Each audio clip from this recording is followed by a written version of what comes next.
Hello and welcome to episode 256 of the Craft House Magic podcast. My name's Ellie and I'm coming to you from Norwich in Norfolk in the UK, and today is the 24th of August. So welcome everybody. I hope you've all had a lovely crafty week since the last time I've spoken to you, and I'm here to share all the things that I've been making in the last couple of weeks. So today I have some knitting, some crochet, some sewing, which is some hand sewing, some confessions.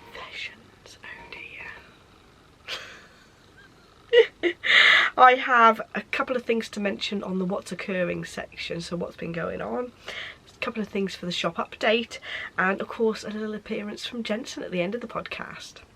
So now let's get on to the knitting, shall we? So first of all, I have a pair of socks. I had started these on the last week's podcast, but this is split from a sock tube. So I do have a tutorial where I knit a big long tube out of like 100 grams of yarn, finishing and starting with a bit of rib. Then I split this tube into two. I've split each of those tubes into two as well.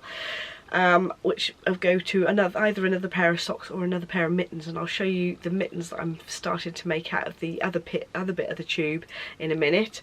But I put some toes onto those, and I did an afterthought heel, true afterthought heel on both of those. But I do have a tutorial on how I do that completely, and I'll leave that in the description bar down below and in the top corner here as well.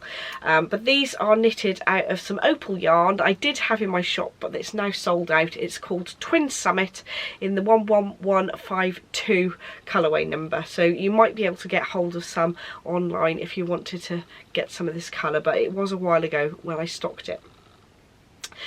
So those are going to be for me, but I will show you now what I've done with the second set of tubes, or at least started to. So I had two more tubes like this. This one has got the stitches are completely loose, and before you panic, this is quite sort of semi-rustic yarn, so the stitches won't drop down unless I pull on the end, which I try not to, but that's ready to do the actual conversion with, and this is the one I've actually converted into a mitten. It looks very, very simple, because it is. I've basically just done a cuff either end and then done an afterthought thumb in the middle. So the tube that my mum knitted was a 64 stitch tube, so I can just about get it over my arm. It is a bit tighter here than it is at my wrist, obviously. If you found that it was a bit too tight for your arm, what you could do is sort of split it into two and do shorter ones, because actually if you look at it, if you did a cuff there, that would be a perfectly good sized mitten as well. I could have done my ribbon a little bit longer, but I don't tend to really need really long mittens when I'd wear something like this anyway. So I thought what would be really useful is if I've got a 3/4 length t-shirt on and I want to go for a walk, a little bit chilly to be not having something on your arm, but you can just pop these on, keep your arms nice and warm. For this cuff bit, when I actually picked up the stitches on this end, I did some increases before I did the rib, so that the rib itself wasn't too tight, but I think that's worked out quite nicely. So there we go. What I was going to do actually is do the second one next week and do a little video tutorial on how I do the extra rib either side, and also the afterthought thumb as well, if you did want to convert your tube into a mitten rather than a sock. Sometimes a yarn can be too nice to put on your feet as well, so if you can make it into a mitten, perfect. So that is a sock tube converted into a mitten. So hopefully I'll get that tutorial up next week, but out of a sock tube, 100 gram sock tube, I've got a pair of mittens and a pair of socks out of it as well. And by doing the sock tube, you're not wasting any yarn, just split them equally into the sort of 4 pieces. You can then convert them into whatever you like. You could have 2 pairs of socks, or a pair of mittens and a pair of socks, or 2 pairs of mittens.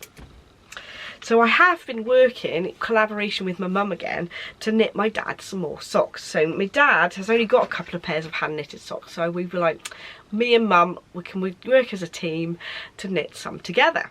So I'd got 2 pairs that we'd been working on the go with.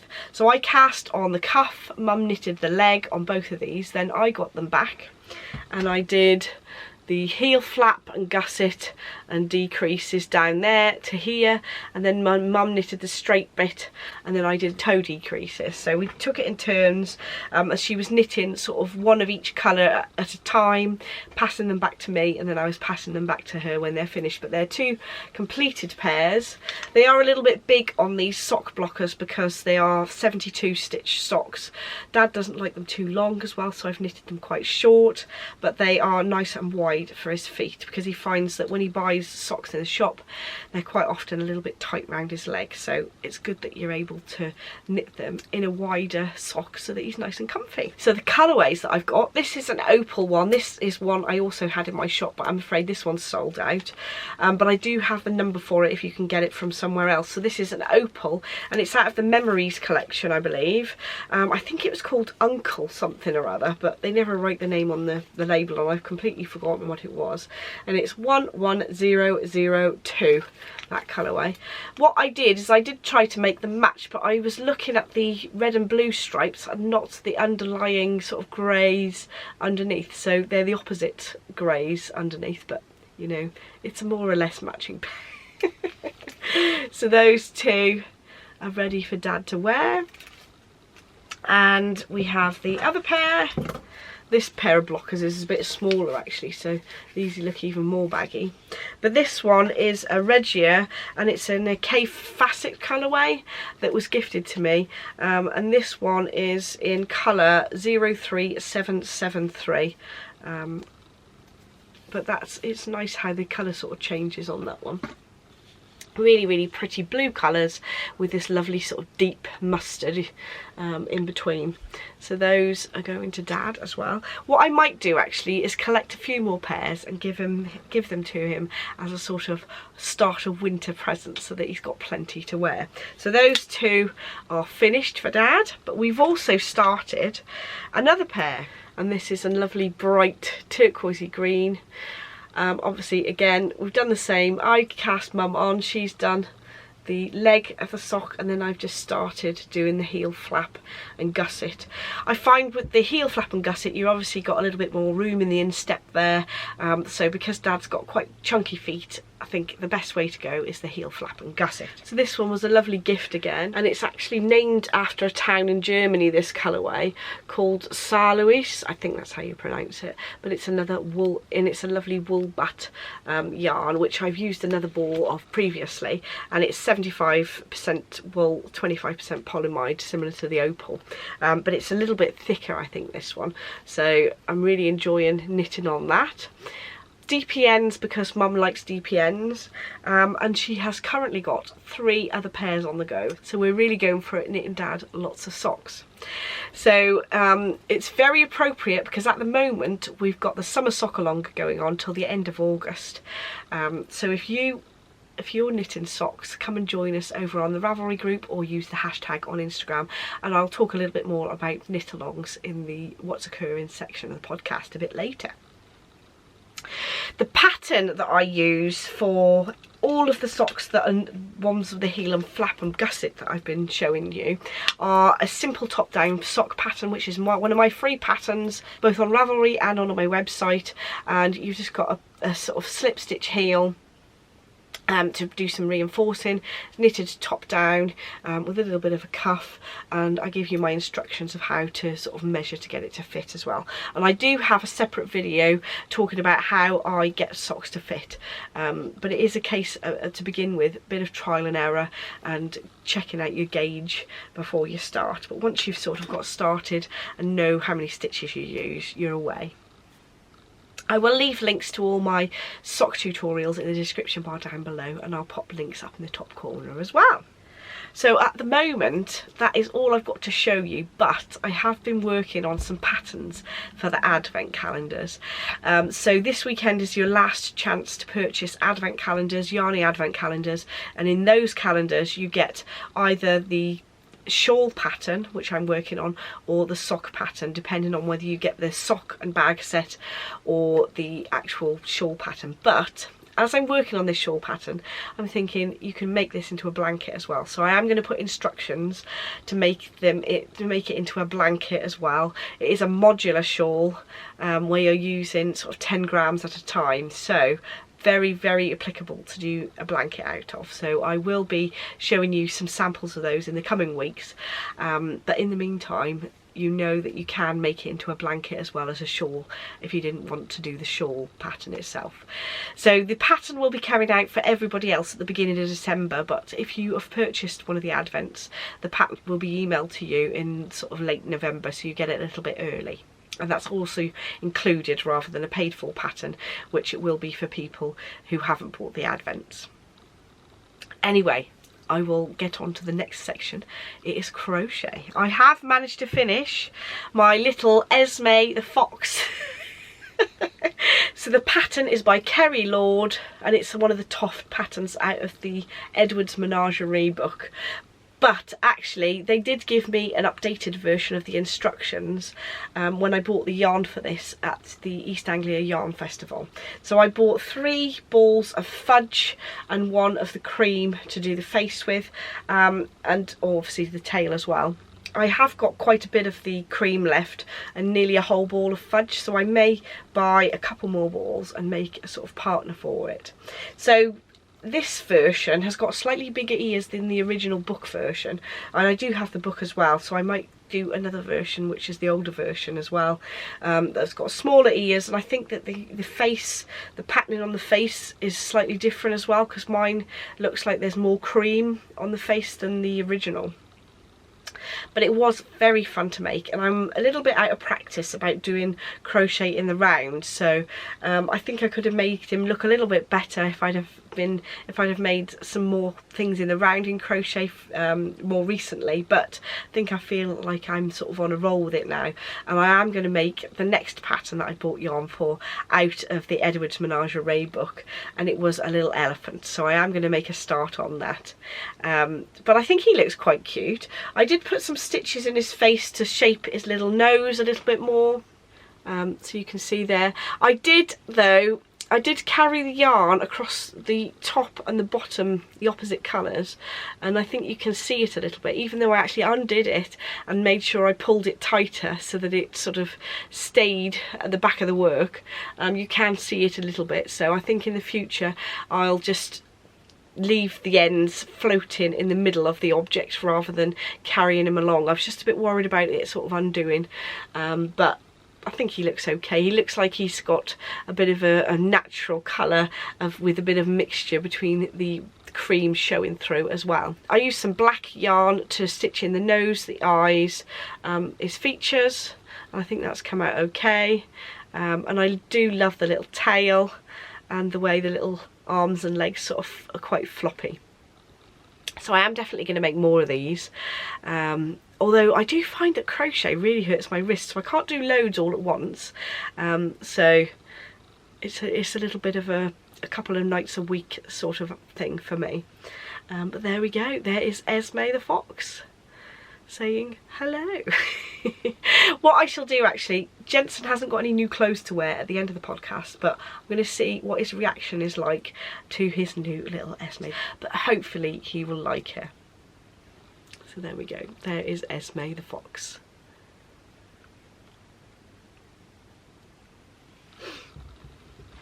I am now onto my sewing section, and I have managed to finish a pin cushion that I've been working on for quite some time now. So this is from the Seven Sisters EPP Block pattern, which is from a shop called A Little Crispy on Etsy. Now I chose the 6-inch block version, which was very fiddly, I must admit. So if you look at some of these pieces, there's some really small pieces here.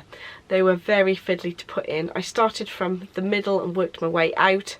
To be honest, the rest of the shapes weren't too bad. It was just these two all the way round which was the pain in the bottom. So you could use 7 different colours and then like a contrast.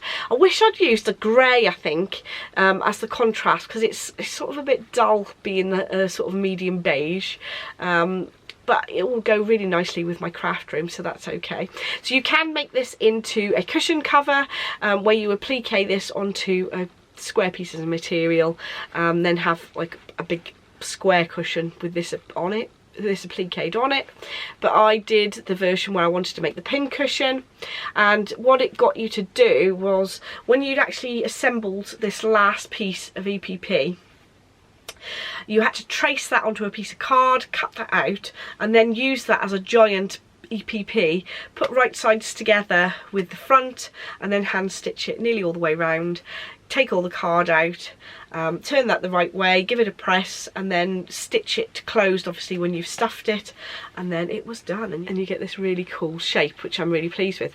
I filled mine with crushed walnuts, which I'd had in my stash for ages. I got them from a shop called Creative Grids, and I've actually used them up, which is good. These were the unscented version, but I believe you can get ones like lavender scented and all sorts. But I think these are quite good for keeping your pins sharp, and they sort of feel like sand really, but it's crushed walnuts instead. So I'm really pleased to sort of use something that's in my stash already.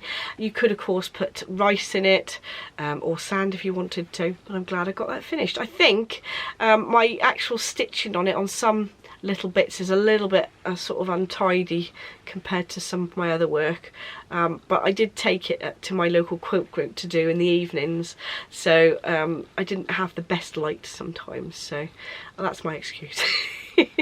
But if you don't look too closely at it, I'm quite pleased with how the overall things come out, but it's quite a striking design, being the sort of star shape. When I was putting it together, actually, you had to be really careful about these tiny little pieces. They're two different shapes, so you had to make sure you put them on the right side. A couple of times, put them on the wrong side, I had to unpick them. So if you do make this, make sure that you put them in place on the table, and then make sure you sew them in the correct place initially, so you don't have to do any unpicking like I did. But there we go, that is the pin cushion, and the other side. I probably could have stuffed it a little bit more, but obviously that is the bag of walnuts that I already had, and I think it lays quite nicely on the table as well. So that's going to be a nice big pin cushion to keep all my pins next to my sewing machine. So my next section is confessions. So this first thing is very much to do with being able to see things when it's not brilliant light. I got one of these and it's turquoise. Absolutely brilliant. Haven't really used it that much yet, but I will let you know how I get on. So it is a light that you can use to see your knitting, your stitching. So one button, you turn it on and you can keep pressing it again to change the brightness, and then this light, this switch on the other side, changes the sort of colour of the light. You've got a white and a cream and a sort of yellowy light, I think. But there we go, you can point it straight at your work, and I think that that will probably be better than having the light on my magnifying headset, because if you're in a group with other people, if you can just point it straight at your work rather than having it on your glasses shining at everybody, that's probably a better idea. So I'm going to have a go at those and see what they're like. I got these from Amazon. You can adjust the sides to point at whatever you want to. They seem quite comfy on my neck, and I did manage to get a turquoise version. I will leave a link to this exact one that I've got from Amazon in the description bar down below. That's a non-affiliate link, just where I got this from. So I will let you know how I get on with it. Hopefully that will help if you're watching telly and the light's a little bit dim, rather than putting the big light overhead. I shall see how it goes. So that is my first purchase. I had a little bit of a naughty purchase from the Rainbow Fabrics website, because they had a sale on again, and I was like, oh, I've been looking at this double gauze for a little while, and I was thinking, oh, that would be so nice to make a few things out of. And it then went to half price, and it was £4 a metre. I was like, I'm going to have some. So I've got 2 meters of some relatively boring colours, really. This is like a khaki green, black, grey, and like a minty green, and these are all a double gauze, which is quite a nice light fabric for summer, but also if you layer it up it can be quite warm as well. So I thought that would be good. 2 meters of each, and I thought I could make some tops out of those, and they'll be quite good to go with lots of different things, because they're quite sort of neutrally colours. So very, very naughty. £8 for 2 meters though. I could not resist. I have no idea where I'm going to put this fabric, because my cupboards are full. And it's not even like it's jersey and it doesn't count, so very, very, very naughty purchase. So those are my confessions.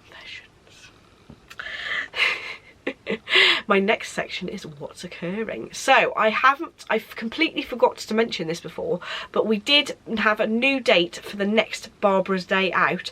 That is going to be on October the 22nd at 2 p.m. and it's at the same place, Dunston Hall, in the Terrace bar, because I found that it was a lovely place to go. We don't have to book a table, we can just turn up, and it doesn't matter sort of how many of us turn up because there's still plenty of seats.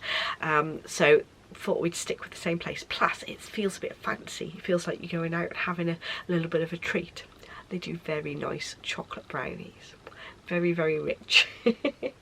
Anyway, so that is the date for your diary, the 22nd of October in Dunston Hall, Terrace bar at 2 p.m. So last week I did a little video on how I pick up stitches. I had a sock that somehow a stitch had been dropped and I hadn't even noticed. He'd been worn several times and then it had suddenly just decided to drop down. So I went back and I picked up those stitches and I showed you in that video how I got another piece of yarn, wove that actual loose stitch in the end once I've picked it up.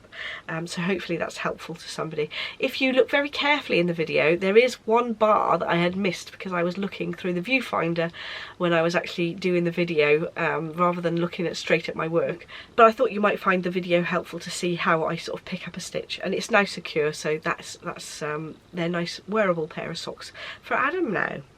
So like I said earlier in the video, we've got a couple of make-alongs both in the Ravelry group and on Instagram going on at the moment. There are links in the description bar and also the hashtags as well for Instagram if you're interested in joining in. We've got the Craft 20 a Day make-along where you're doing a little bit of work on those bigger projects each day just to get them done, and actually doing a little bit each day, like 20 minutes, doesn't have to be 20 minutes, but doing a little bit each day really does get work done on those bigger projects. So you can join that one. That's going right till the end of the year, but I'm drawing prizes in September and also December for that one. We have the summer sock along going on in the Ravelry group and Instagram as well, and that runs till the end of August. So if you're making any socks, whether it's crochet, knitting or any other craft, come and join in. If it's partially finished, it doesn't have to be finished, come and put your pictures in and show us how you're getting on. So it's all to do with making rather than finished objects in my make-alongs. You could be in with a chance of winning a prize at the end. So now on to my shop update section. So like I said earlier, this week is the last week you'll be able to pre-order advent calendars and the project bag and sock set alternatives. Those will be opened until Sunday. That's Sunday the 27th of August. I'll be taking them down.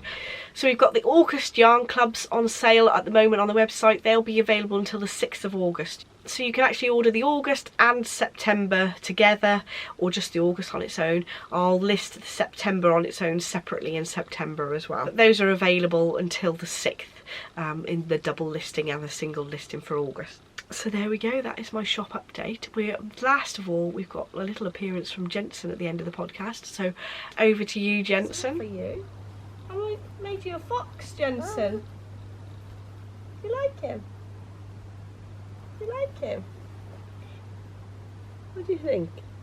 Oh. Yeah. Do you think he likes the windmill as well? Oh. Do you like him then? Are you going to take him with you? Yeah? Are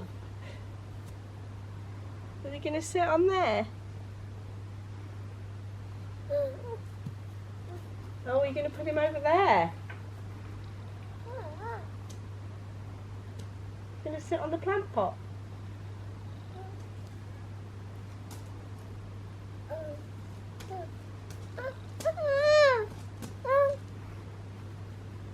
Want me to hold him? You want him to sit on the plant pot? Yeah?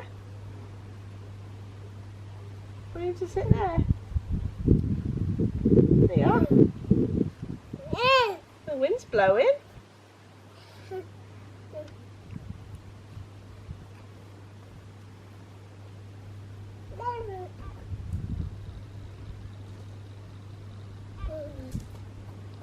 to say bye-bye to everybody on the film? No? Have you gone all shy? Where have you gone? Where's Jensen? Where's Jensen? Are you there? Ah! Fox fallen over.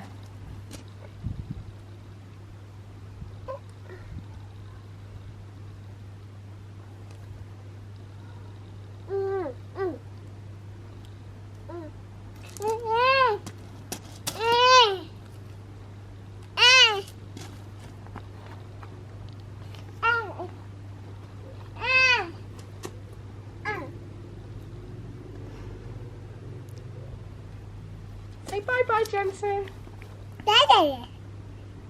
So thank you so much for watching. Don't forget to like and subscribe if you'd like to see more, and I shall see you in the next episode.